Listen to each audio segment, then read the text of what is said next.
Call this meeting to order from the Jasper County Airport Commission. We appreciate everybody coming, and we're going to get rolling. Good to see everyone.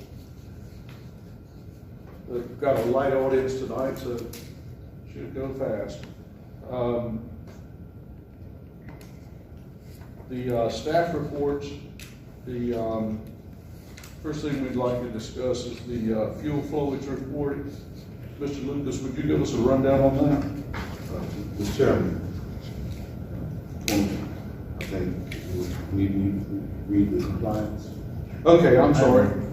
Clerk's report of compliance with the Freedom of Information Act. In compliance with the Freedom of Information Act, notice of the meeting and agenda were posted and furnished to all news medias and persons requesting a notification.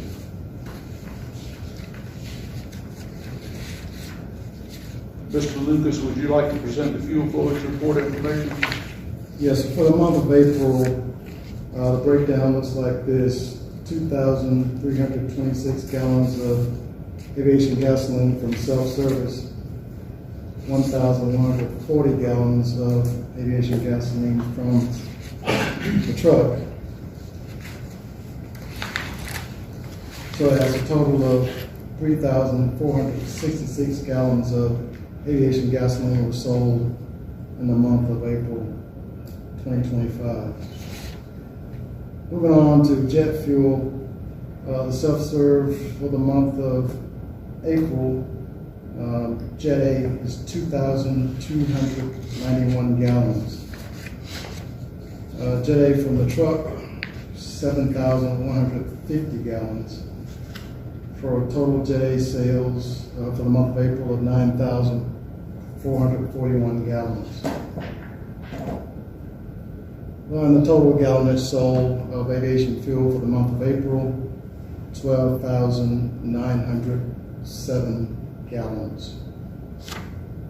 Okay, very good. It's good to see that picking up. That was a huge increase. My son did get that Cirrus aircraft that he's flying. He probably burned half of that himself. Well, we're looking forward to him burning more of it. And I'll say that the full service, I've not used the self-service, but I have, and it worked well. The full service has been very, very, very good. They've really got up to speed, and it's a pleasure to work with them. Yeah, they do a fine job, but also the flying public enjoys having the flexibility of self-service plus the truck, and so they make very good use of both. And make it available for me to get where I need to get to. So, thank you. Any questions on that, guys? No comments? No, just one. Any cause or anything you've identified? That's April was a 46.5% increase over the leading month. Yeah, from a Jet A perspective, our high season goes from October 1st through May 30th. And so we're going to get those fairly high numbers for Jet A. Now, on a month-to-month basis, it's going to be depending upon the weather and some other factors.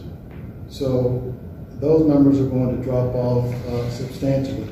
However, because we now have self-service on the Jet A side, we're now able to provide the helicopter vendors with with fuel after hours. I mean, some of them come before hours, some come after hours, and so forth.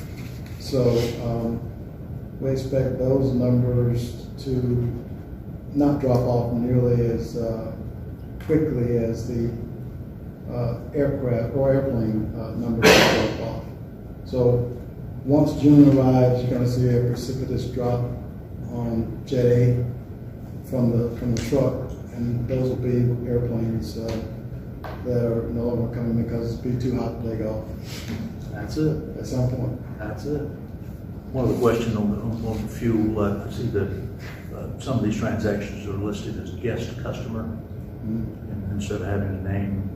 Is that a single individual, or why does it come up as guest customer versus it depends upon how the record is entered. There are two for the month of April where you'll see guest customer in both columns, and that's unfortunate. That's a mistake by the person doing the data entry.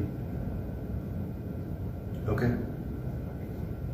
But in one of those columns, you're always going to see a guest customer unless that person winds up being a regular customer or a base customer or someone that we see on a very regular basis, and therefore we'd have a need to keep up with who that operator is. Otherwise, they're going to show up as a guest customer. So what you're supposed to see, though, is whoever's name is on the credit card, that name will be, or it should be, on the field register. But there are two of them that I noticed in the month of April where staff made a mistake. For whatever reason, they didn't record the name that's on the credit card. Probably a couple of dozen on here, actually. Might be worth following up. Okay, thank you. Nobody else will go on to the hangar lease update to see if there's where we are on that, and I'm sure the council knowing, the commission knowing. Mr. Fulgham, do you have an idea on that? Council's working on it. They've had one session, gone through about half of it. I think they're proposing to try to get through the second half on the 19th, this coming Monday. So, to be determined, I think. Yeah. We know how much fun it is, so Yes, glad sir. they're making progress. Thank you. We got a question. The next item is the GPS approaches. Mr. Lucas, could you give us an update where we are on those? Yes, we thought we were going to get a GPS approach, a full GPS approach on both ends, 1/8 and 3/6, during this calendar year before Christmas. But we have been told very recently that that won't be the case at all, due to budget realignment and so forth with the new administration. A number of costs are being moved forward or moved backwards or shifted. So we're only going to get an instrument approach on one end, and that'll be runway 36, and that will be charted June 2028. Okay. Now, we always hope, like anybody else who's in this business, that something will take place or somebody will do something different and we'll get to move up, but that remains to be seen. So we fully expect, though, to have the approach charted June of 2028. Yeah, that's really important. I know you understand that, so everyone else understands. Some of our largest users are the Jet A, and of course, they come and go from long distances and can end up here with instrument weather, as I have several times recently, and they may not find a whole bunch of clouds like I was fortunate enough to do. So, yeah, all you can push that along with is appreciated. Thank you. Yeah, we have advised FAA of the critical nature for us because they'll have to divert to Savannah or Walterboro. And so then we lose a potential fuel sale. And then we have complications with catering and so forth, and then this transport with cars having to beat it to the other airport and that sort of thing. So it's quite inconvenient. And in a way, it defeats part of the purpose for having an airplane. If you have to go somewhere else and then drive further, then you're losing a lot of time, and the logistics can be problematic. For sure, for sure. And then what's going to complicate that even further is that once we start construction on I-95, that's going to make that a whole lot worse. And a divert to Savannah or Walterboro is really going to be a problem. It really is. And 95 is going to be under construction for the next 9 years. So, yeah, it'll be a while. The first section should be starting, I'm sure, in the next 90 days probably, from the state line at Georgia up to today. So it's, you're right, it's gonna be bad traffic.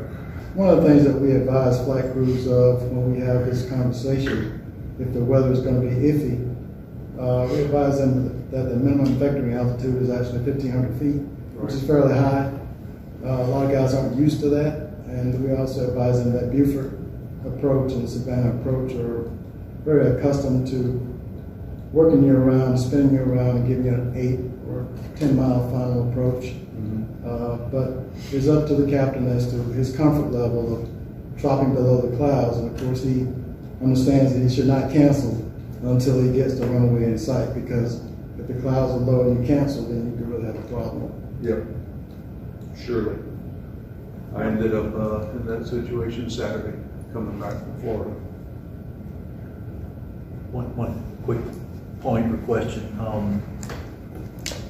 With the potential, I know that the runway extension project did not get a warm welcome from county council, and they don't know what the status of that's going to be, and if folks are going to regroup and make another attempt at that.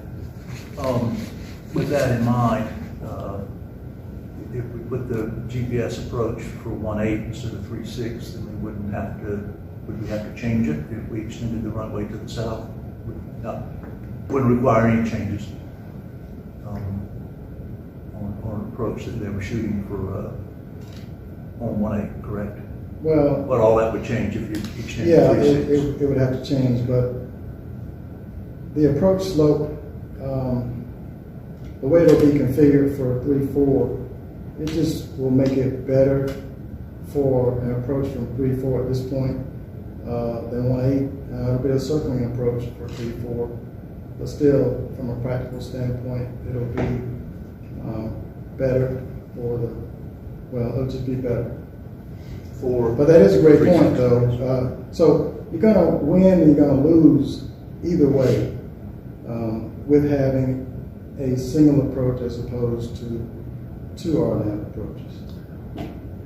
Except for if we were to get the 1.8 approach in, if the extension would be on the south end, if and when it happens, the 1.8 would be able to stay in place and wouldn't have to be taken down for 2 years during construction. That is correct.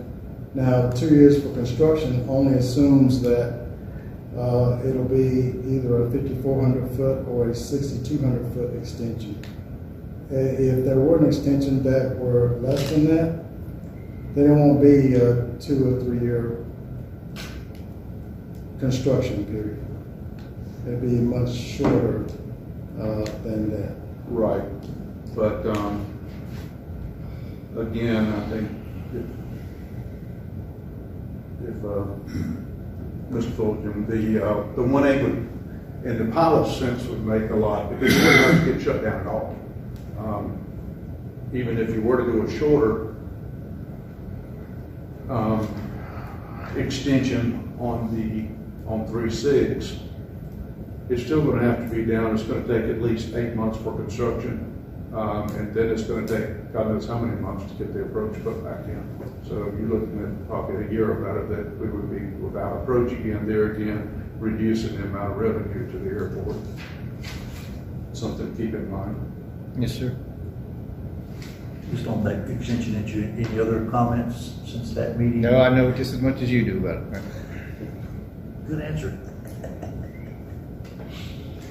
All right. Well, I find it sad that we got to go to, what, 2028? Is that what the projected time is now for the instrument approach for 3.6?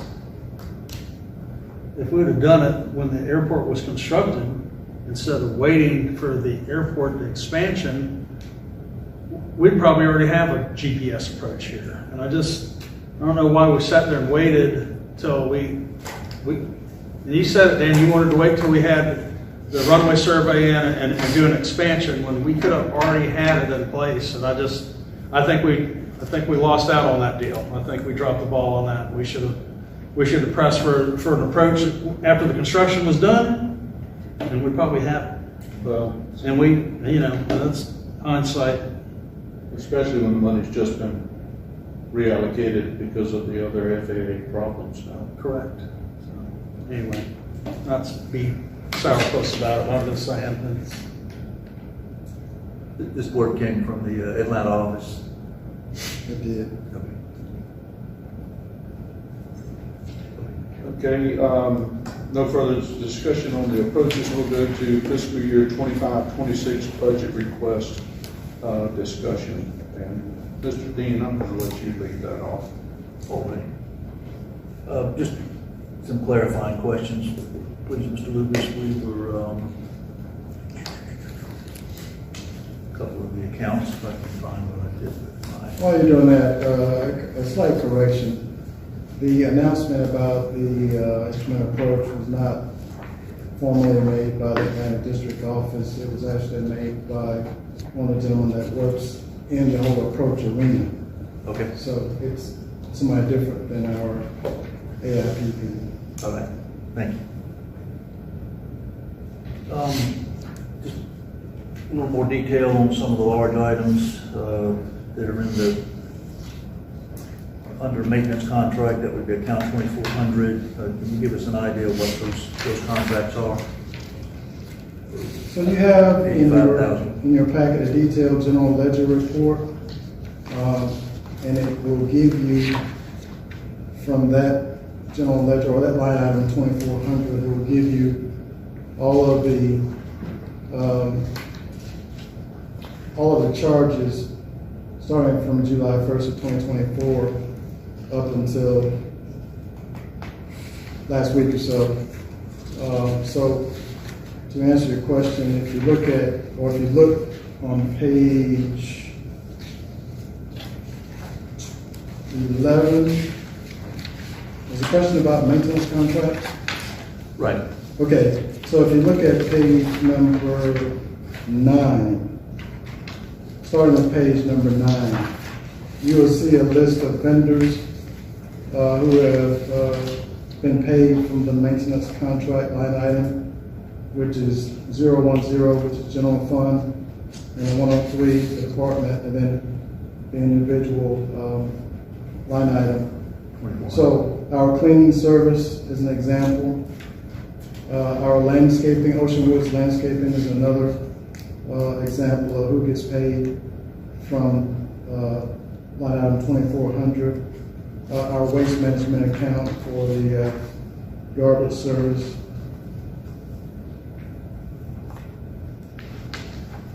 We have an account with our Xerox vendor. Mr. Chairman, if I may, while you're looking through that, just to explain on that general ledger sleeve, that's all the checks that have gone out in this fiscal year, which should help you. They'll be, essentially the same vendors in this proposed budget going forward. If you look at the budget worksheet and you, for instance, try to find a new vehicle line item, you won't find it in there, and the reason is, as of today, nothing has been spent in that line item, right? So it's only checks that have gone out. There are some items you won't find on that. It's either because nothing has been paid thus far in this fiscal year. That's the only reason that would be the case. Thank you.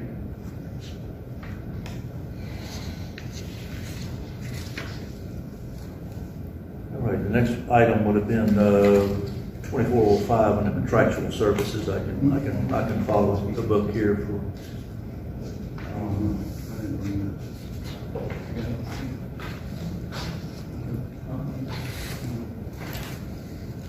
What was it, 2405? 2405.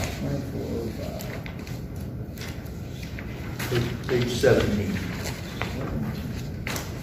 The 2405 is going to be contractual services.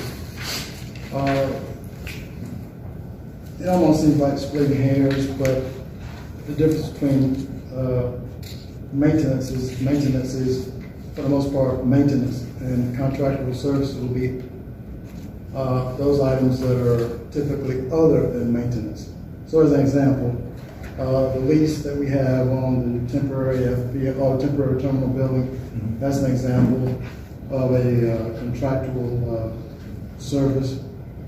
The recording of this meeting and subsequent meetings and those that we had before, starting on July 1st of 2024, we pay that vendor out of contractual services. South Carolina Aeronautics Commission, what do we pay them for? Where are you looking at, which page? Right here, it's on page 17. Yeah. Optera Solutions is a company that does, they maintain the 3 drainage ponds that we have, beating back weeds and so forth, killing invasive weeds if we have them.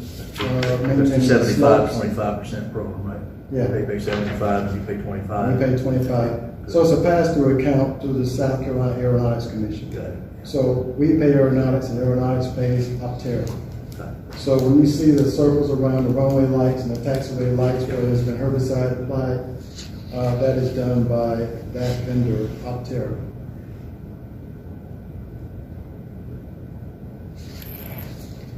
Do we have an airport membership with the South Carolina Aeronautical Commission? You do.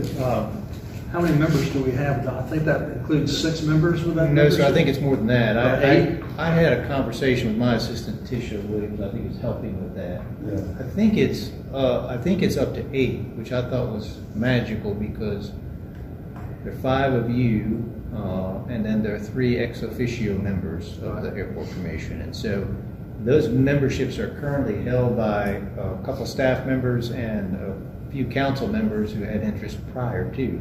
So we're in the process of, she's in the process of getting it changed to all of your names and just everybody on the airport commission. And then you would receive the monthly publication and you would, be able to avail their services to include any training or conferences. We'd like to actually travel to a quarterly meeting. Yes, sir. We go to the quarterly meeting also, so.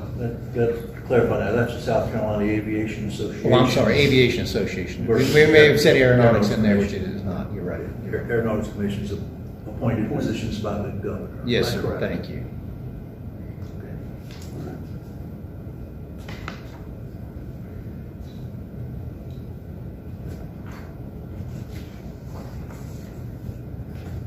Just one other comment. I was looking at other counties. One clear example I had was one of our neighbors, a busier airport, and was comparing our personnel costs versus their personnel costs. If we were to add the new, well, without the addition of the operations officer, our personnel costs are basically, I think, $301,400. And if we added the new position, that would go take us to $355,000. No, our plan this year was to not fund 2 line service positions and instead transfer that money into the operations manager line item. Okay, but just doing the math, adding those positions in the overtime and the FICA and the retirement, medical insurance, that takes us to 355 unless you're going to use an existing position. Yeah, I don't know which airport you're referring to. I'm talking about us. Okay, I just went through the 190,000 plus 54,000 plus 4,000 cost of living, 4,200 overtime, 16,000 for FICA, retirement 37,500, workers' comp. That gets us over $300,000 pretty quickly. Right, but I thought that the point might have been that you've made some comparisons perhaps with other airports and you see the numbers being different. Oh yeah, like $120,000 difference between one of our busy neighbors. Yeah. Yeah, $120,000 higher than what they're proposing for the coming budget. If it would help, what we're doing as part of the budget process with the county council is provide a list of all the employees and salary ranges and position descriptions by department. I can certainly provide that to you too, so you can take a look at that. They'd be able to show us actual number of FTEs that are in the airport budget. It might also be very helpful if we and the county council had some idea of the full-time equivalents for the other airports in which you have made some comparisons.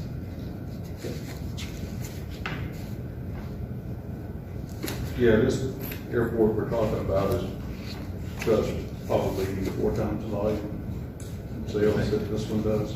The traffic, at least, with 30 to 40% at least less payroll. Did you find out who mows the grass for this other airport or other airports, plural? Yeah. Well, I think that the county probably provides that service under a different contract, but we've asked that question. Some of the others have seasonal personnel who come in and mow for them. Well, in any Detention event- center guys cut the grass also. Right. For that county. We can, I think that information will be helpful to you, the positions and the dollar amount, so that you can make whatever recommendation you want Okay. thoroughly in that area. All right. It'd also be helpful to determine whether Public Works and some of these other counties or cities are providing certain services, or whether certain services are done by contract and that sort of thing.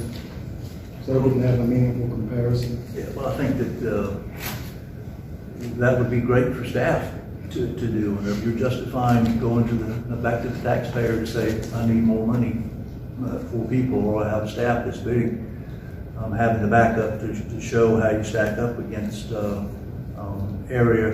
very similar airports, and to see actually how they do things, instead of your volunteer airport commission doing that. Now, when you mentioned the detention center doing the mowing of the grass, let's say at Airport X, were these actually state prisoners, or were they in fact county detention people, or County were they detention. some other kind of detainee, let's say?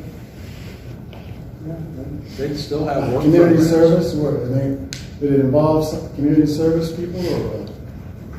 Or you may want It'd be nice to know. to time out on that, because you So may all get those- a county in trouble there. They're not supposed to be doing that. Mr. Chairman, I apologize. I have a prior commitment I have to get to. But I'm not a numbers guy anyway. I'm an attorney. I can only divide by thirds and 40% if there's an appeal. But I apologize, but I got here for the most part of it. Well, thank you for coming.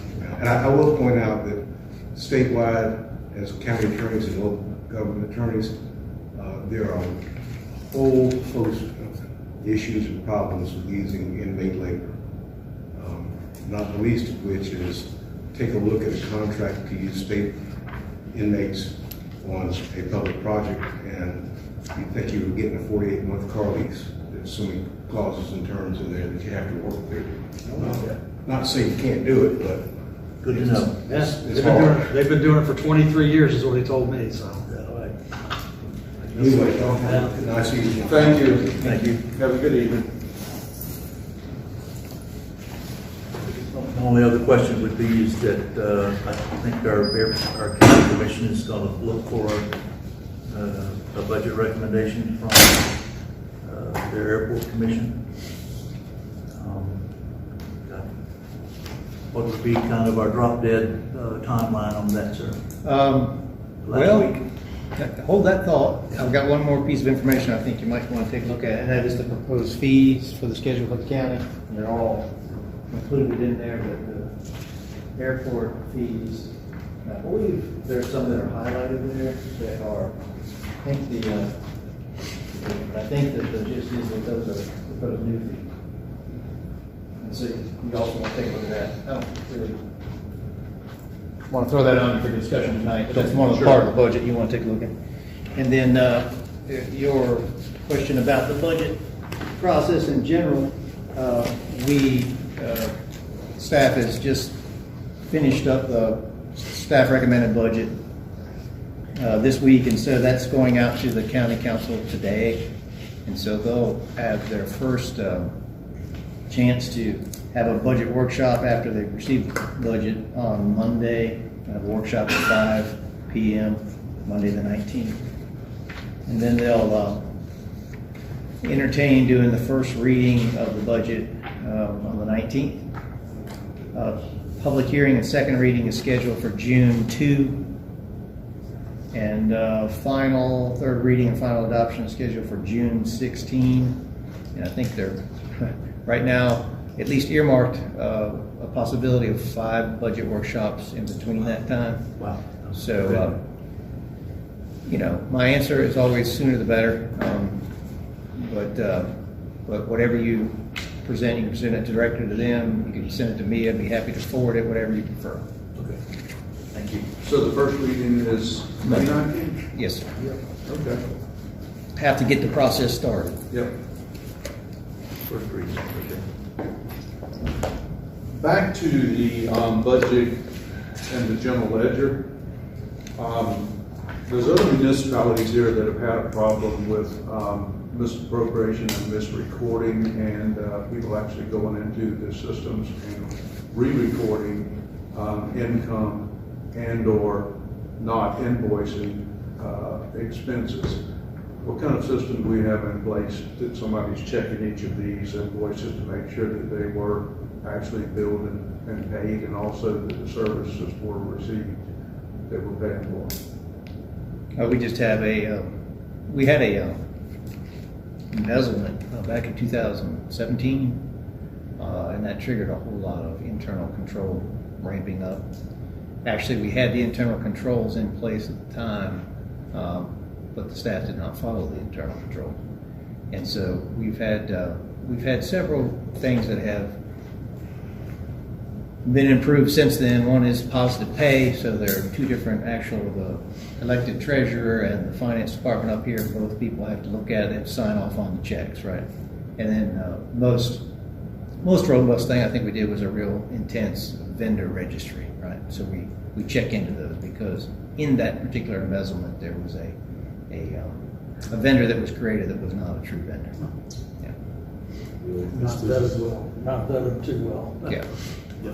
And just for the record, so that everybody clearly understands, auditors that we hire each year, we take confidence that they're looking for sordid details and stuff.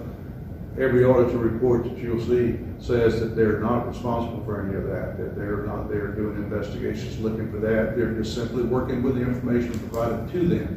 So don't make a mistake like I did for quite a few years that think that they were looking for stuff, even though I personally asked them. Right. Because when I have an issue, they clearly didn't take any responsibility, as they did not at the town of Richland several years ago. I'm sure of that, but just so you know how we work here is we have staff, of course, in the finance office doing the finance work. We have the elected treasurer downstairs. We also have a separate auditing firm which we hire for compilation services. So they come in and keep an eye on both of those things and help create the books. They're not created internally, okay, solely. They make sure of that. Then a separate annual audit firm audits the books. Okay, so nothing is foolproof, but we do the best we can. Okay, thank you. In the part of the process, do you have any targets, I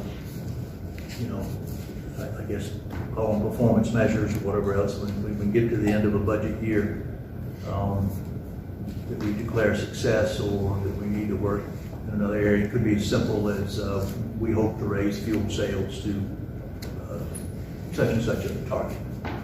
Do we set any target like that, or is it just attract as much business as you can and do the best you can?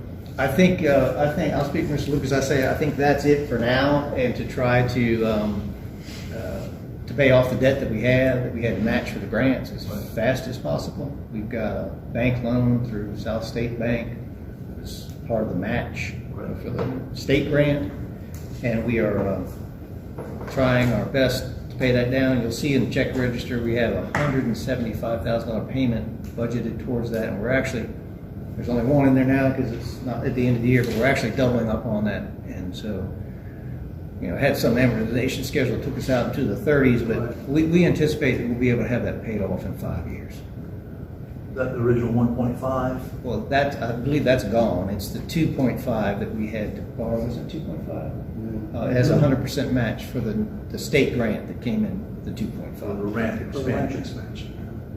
Okay. Yeah, yes, all those items. So Okay. we're trying to pay that debt off quickly, and then that'll free up, it's that's $350,000 worth of revenue. It's not, it's from a-tax. It's not.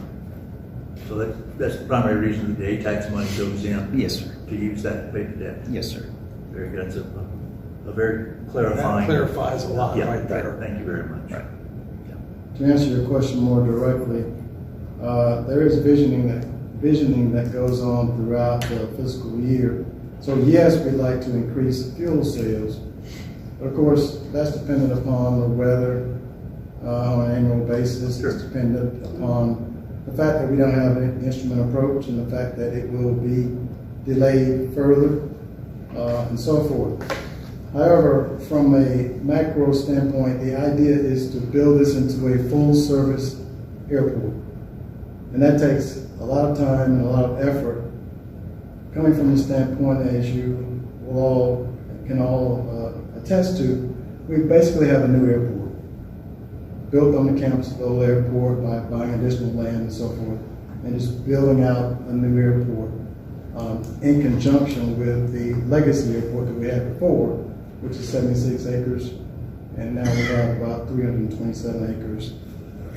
And so we have the fuel farm, the fuel trucks, and we have the AWAS, and all of that. What we don't have is the instrument approach, and what we don't have is the terminal building. So this is a step-by-step process. It's very laborious, and dealing with three different fiscal years is always a challenge. The U.S. government's fiscal year starts in October and ends September 30th. Our fiscal year begins July 1st and ends June 30th. And so juggling all of that with the feds and with the state and with the county and so forth is always a challenge. But I would just advise anybody to keep in mind that we basically have a new airport, and it's still growing. It's still in its infancy almost. Maybe it's in its teenage years, but it is still growing for the betterment of the flying public. I'll say before we go any further that the AWAS is excellent. Again, I had to use it Saturday, being able to get the information for this airport before I left Florida and also in flight. This is just like the GPS approaches is invaluable. So keep pushing. Well, what remains on the AWAS, of course, we've had to enter into a separate Navy contract to get the METARs as well as the TAP, the meteorological reports, as well as the terminal aerodrome forecast to be published. That we don't have now. You have to call it up and get the information, but you still won't get a TAP if you were to call up the telephone number. But that is on the way. Good. Yeah, I did call the number. I call it all the time. And, Mr. Chairman, if I may too, a little bit about goals and performance measures and all that kind of thing. They obviously shift a whole lot with the different councils, right? We're going in a direction that was very defined, and now we have a new council trying to figure all that out. So I would suggest that once all that's together about what do we want to be when we grow up, then that will help us determine those. We are assembling a whole lot of data, monthly reports from different departments, and we have some analytics now going on, which is really cool. I'd love to show you that sometime. But we're hopeful that we're going to start putting a lot of the airport data in that too. So you'll have a lot of data, and then the idea is once the council determines their goals, then you try to find key performance data within that data to try to show how you're making progress. Well, let me build on that. What Mr. Lucas's vision for a full-service airport is not the same vision I have. I think our airport commission has different goals than what Mr. Lucas has for this airport. Right. And I think our input for those goals is critical for the growth of this airport. Right, and you do that through the council, and so that's what we're recommending. Exactly, and Danny's got great ideas, and he's got a good vision for things. I think we could build on that with our airport commission of giving it, putting our stuff out there, say, this is what we see as a priority, that we should go this direction. And I think that would help this airport grow immensely, immensely. I agree with you. You all got to be on the same page. It takes a little while to get there. Exactly. We've been just wrestling with FAA compliance, quite frankly. Yeah. To try to get us compliant so that we can survive in order to be able to make those choices. I know about grant assurances real well now. So.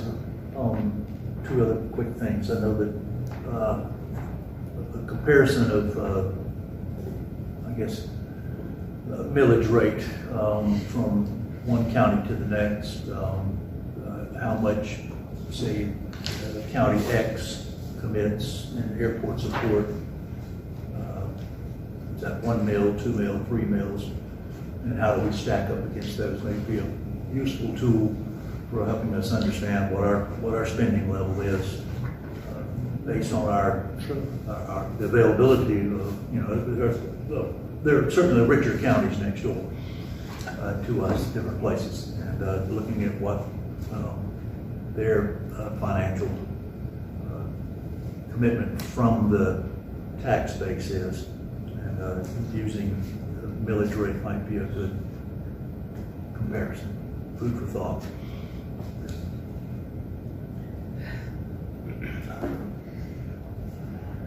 No further comment on that. We'll move on to the airfield maintenance item. And do you have anything you'd like to say about that, Mr. Lucas? Yes, we have rebid a 2025 project that will include crack sealing of taxiway Bravo. As you know, that's 1960 pavement that's held up amazingly well.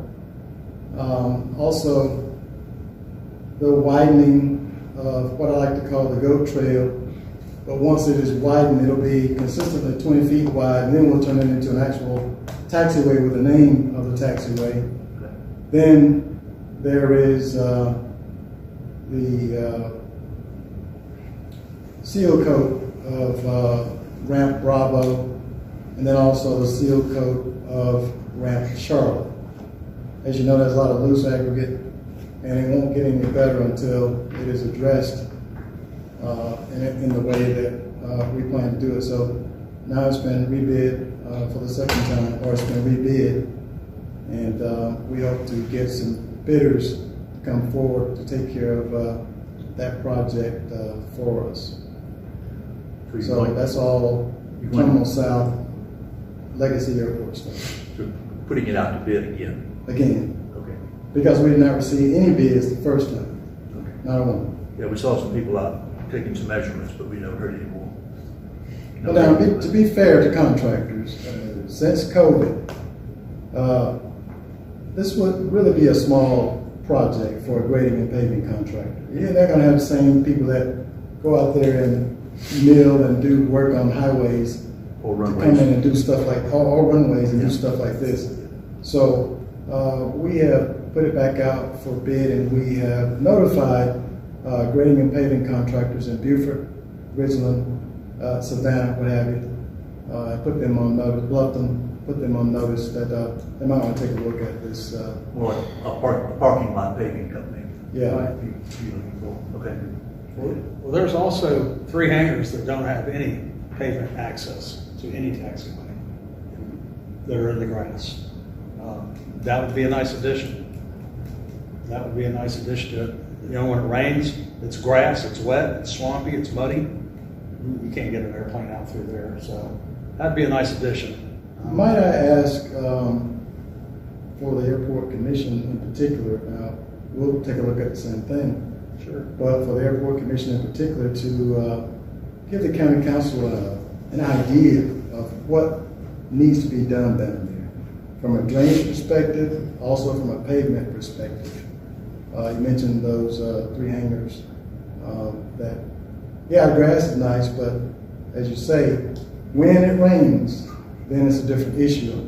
And so if you're wanting to have that area paved, plus a drainage system that actually works and pushes the water into detention pond, and I think that would be a worthy project to add to the list, and that if the airport commission were to sponsor that, I think that would be quite helpful. Okay. Definitely, thank you. I don't know if it's appropriate, but if it is appropriate, Mr. Fulton, I'd like to have a copy of all the invitations sent out and the correspondences with the bidding process and a copy of the request for bids.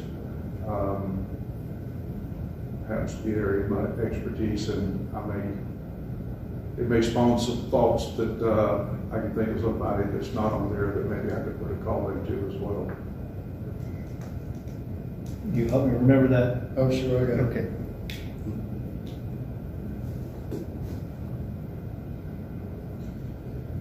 Okay, no more questions about that? Any questions about that? Just one other piece now that I know that we may have not been looking at south end mowing and shrub control and growth control when we were thinking that maybe we were going to extend the runway in that area. And now that that doesn't seem to be on a front burner, there's still a lot of tree overgrowth that's starting to come up on the side of the runway, just beyond the runway, as well as in the low spot in front of those 3 south hangers, the stump pile, other tree piles and stuff that really need to go away. So that area can't be mowed because it just adds to the, walked out there this morning, noticing the deer tracks and other animals that come in and out of that thicket. Yep. So the quick we can make that go away and keep it down, the last animal incursion we'll have. So let's consider that. And I'll Speaking say, of that, we have actual pine trees growing on the approach Yep. to 1/8 and 3/6, and those will have to be hand removed. We can't go in there with machinery because it's rutland type stuff, but those will all have to be hand removed. So Optera, the company that we talked about earlier, that's part of what they do, and they have been notified to come in and help us with that. They've done some work in the recent past. If you look at the west side of the approach to runway 36, clearing out that bog down there. Yes. And that's all a part of all that stuff that's holding and attracting deer and other animals. Yep. When we do the fence line inspections, you see gopher holes and worse than that where animals are tumbling under and this and that. So, as you say, clearing out those thickets, whether it be actual trees or whether it be undergrowth, would be helpful for a number of reasons. well, I've had the Malforses also on the north end of Ask when at the north end of that field that was stumped and all that stuff lined up and never anything else done with it. Is that ever going to be smoothed out or hauled away? They asked me about it the other day. They said, it's unsightly. And I said, We'll remove the stumps out of there, but again, that'll have to be hand type labor. Won't be able to get machinery in there. And that's outside the fence. That's outside the fence. We're talking outside the fence. You're talking about outside of Wrong Road, north Yes, of Wrong Road? north of Wrong Road, yes. Yes. All that was, like I said, all that was cleared, stumped, and windrowed. Now, some of that is owned by the county, and some of that's owned by a private person. That's north of the part the county owns. Yeah, that's Marlon Sheffield owns the acreage behind where that ditch that goes through that separates the two properties. He doesn't have piles of stuff there. It looks unsightly, and same at the south end in front of the 3 hangars down there. It needs to be cleaned up so we can keep it bush hogged and keep we have mice and hangers and stuff and rats now that have come out that we didn't have before because there's so much overgrowth.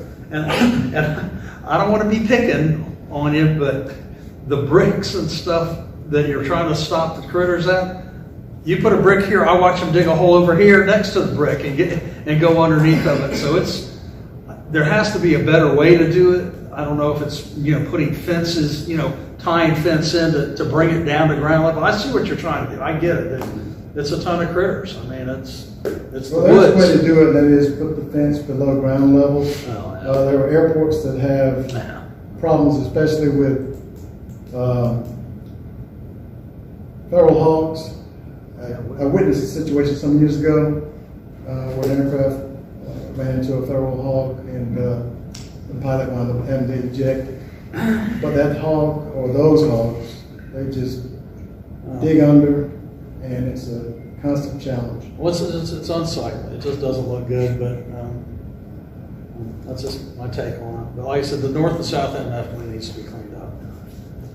So that what looks like a pond, that'll be addressed in the very near future. But it'll also be a great detention pond if that area in front of those hangars that you mentioned a while ago, if that area were actually receive that impervious surface so that you can just taxi out of there. And all that drains into that area. Yeah. Everything from the airport drains to that corner, so it's a good point. Anyway, I'm It done. used to be a dump. Used to be a dump, so no telling what you'll dig up if you dig down. Well, we have dug some things out of there, but as you say, it is and it was a dump in the past. And, there's some more work to be done in there. Yes, sir. Public comments. Okay, if no further discussions on the airfield maintenance, the public comment section is open, and please limit your comments to 3 minutes each. Does anybody have anything that they'd like to address? I guess just us. It's just us, guys. Ron, you sure you don't want to get up and say anything? You want to say anything? I missed the last 2 meetings. I was hoping to hear something about the runway, but how it's coming along. But that's okay. You don't have to answer that. I'm sure it's been taken care of. Yeah, that ship sailed, so we got, that's on the back burner for a while. Oh, is it? Yes, sir.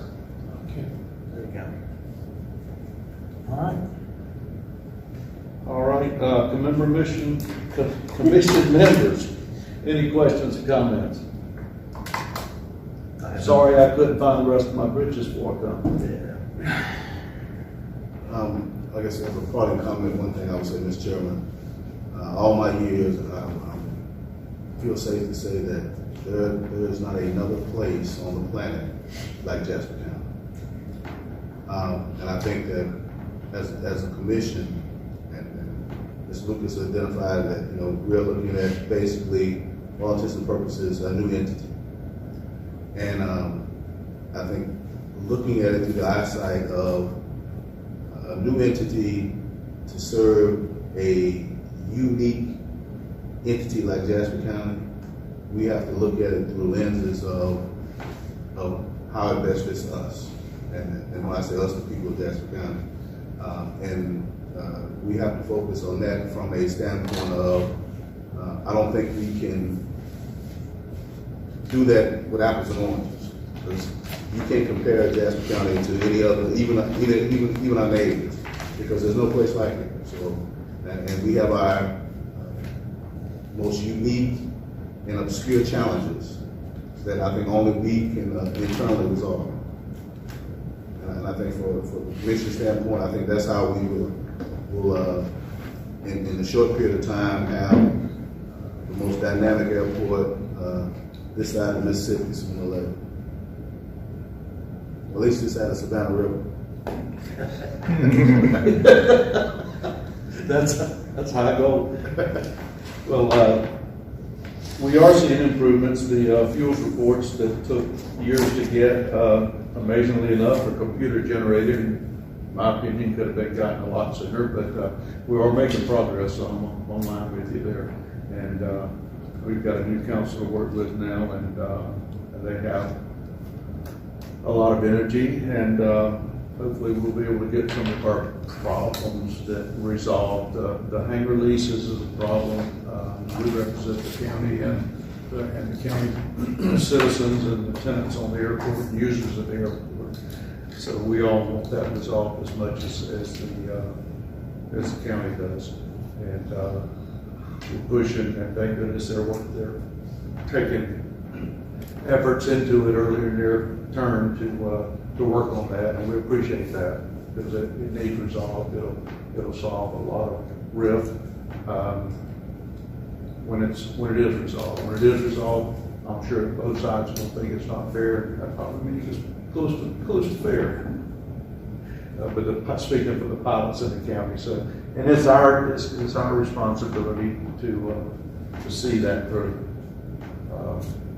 So, Administrator, Mr. Lucas, appreciate y'all's efforts on Well, that. thank you, Mr. Chairman. I appreciate you saying that too, because I'll tell you, the council being new, they have put a whole lot of time and effort into this, and I've seen it and I felt it, and they're doing a good job. Yeah. You've lived it a long time too. Probably been less fun for you than us.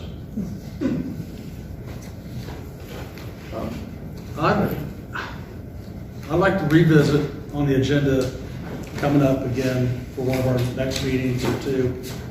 Bring up the turf operation again, and also about FBO access. I would like to be able to work better for FBO access for the public. The FAA wants that. We want that. I think we're making headway. I wish we interjected more with the county as opposed to one meeting a month. I'd like us to be more included on some of the decisions for the airport without having to have an agenda and say, hey, we got something going on for the airport. We'd love for one of you guys to sit in. I'm retired. I got time. I'd love to help. Not that I'm there to make the difference, but just for knowledge and know-how and be more involved. So that's it for me. We're making way. So that's a good thing. I have a question. The meetings I went to, I heard some very good suggestions. Are you called the board? What do you call it? Commission. Some very good suggestions from the board. And I'm just wondering if anything has been followed up with them, or do they just talk and then just let it ride? I'm not going to mention what they are because I don't want to upset anybody. But I'm just curious, do you actually listen to, did people actually follow up on some of these things, or you just listen? We like to feel like it's being, I trust that it's being heard, and I trust that what administration can do, administration is doing. We've got a new council, and I think that the administrator has to have the support of the council to take any action, and I think with this council, he will get it, and we haven't talked about this, I haven't seen Andy in a couple of months, but I think he'll get some clear directions so he can give us clear answers. Like I said, the commission's been working hard on this lease thing, and they've had some workshops, and there still hasn't finished it. They're having one next week, so that's more than what we ever had, and that's a good thing. That's a good thing for everybody. Yeah, I can tell you personally, I can't tell you the nature of the discussions, but I can tell you that they certainly have heard everything that the commission has said, and we're looking at it in a they're positive figuring way. it out. They're looking at it in a positive way. Yes, sir. Are you going to make everybody happy? No. But I think that they're going to come up with something that's reasonable for everybody. Good count. It's going to be interesting to us too to see what happens. I think it's a good idea. I mean, obviously we got to get the hangar leases resolved. That's our biggest, most pressing issue. And I really believe, and I'm saying this to the council, that the airport commission should be the managers of that airport or oversee the management of that airport. I don't think that the airport has, well, I think that we need a united plan for the airport and a destination. And when Mr. Lucas describes his vision for the airport, none of us have a clue what that is. And we don't have a clue whether or not it's in alignment with what we think. So I think those are the two recommendations I have. So I'm looking forward to those two getting resolved. I think it will help. But I second things that. are happening, thank goodness. Yeah, I second that. Yeah. All right. Okay, no other questions or comments? Need a motion? Motion to adjourn. I'll second that. All in favor? Aye. Thank you all. Thank you all. Thank you. Thank you.